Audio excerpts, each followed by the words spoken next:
And so it was that we were blessed to be invited to come to Boston. My father, being an educator, and how he came to be married to my mother, let me tell you for just a moment. Let me go back even further. He was born in Connecticut to a fine and upstanding family who worked extremely hard, did not have very much spare money, as most people of that time did not. And my grandmother would teach him the value of words, of writing, and of asking with your mind, do you really believe this? What do you think? How can you make this better? She would teach him how to write the alphabet, flour on the floor and making letters and such. And then, of course, when we were born, my father would go ahead and he would use some of this very same tactics. He would act out the alphabet, so we would walk around being A, or B, or C, or when, and he really made education very enjoyable. It's simply unspeakable, but we would march through the streets. Here, here, yay, yay, we pledge perpetual hate to all that does intoxicate. I think I liked it because I could scream loudly in the street and get away with it.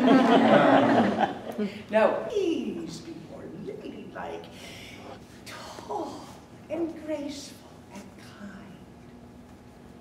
I want to go fight in the lines with the men.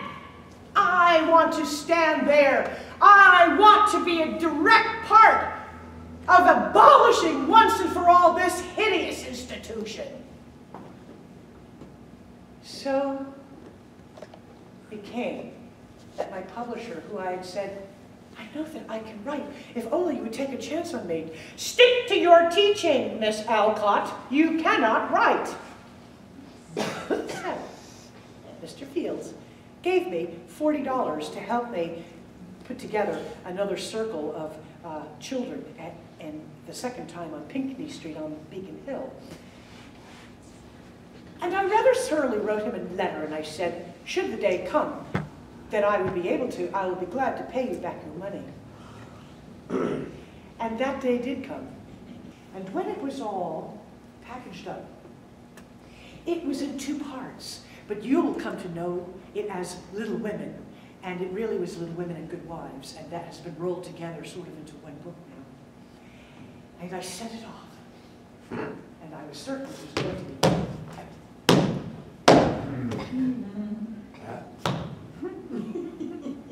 dismal, women. What? Water. Champagne of the gods. We waited with anticipation. And the publisher had the good sense to give it to a little 12-year-old, a niece, I think, to read. And she cried.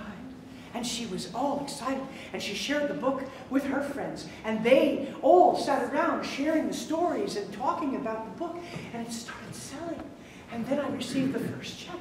And again, and another. And quickly, from England, a publication. Finish it. Right. And then the bags of mail. Alcott, Miss Alcott! Why didn't you marry Larry on Louisa, very ladylike. But when I did sit down, and it was somewhat against my will, Louisa, we think there's a great market for books for children, great books full of good moral characters. And I said, I don't know anything of women except me and my sisters. Well, just give it a go. And so I would write the sequels. And so the family would finally be surrounded by that wild sense of peace that comes with knowing that all of your debts, including the ones that had been retired honorably and forgiven, paid. Some of it paid with interest. I would say to you, I submit, I am Louisa May Alcott. Thank you.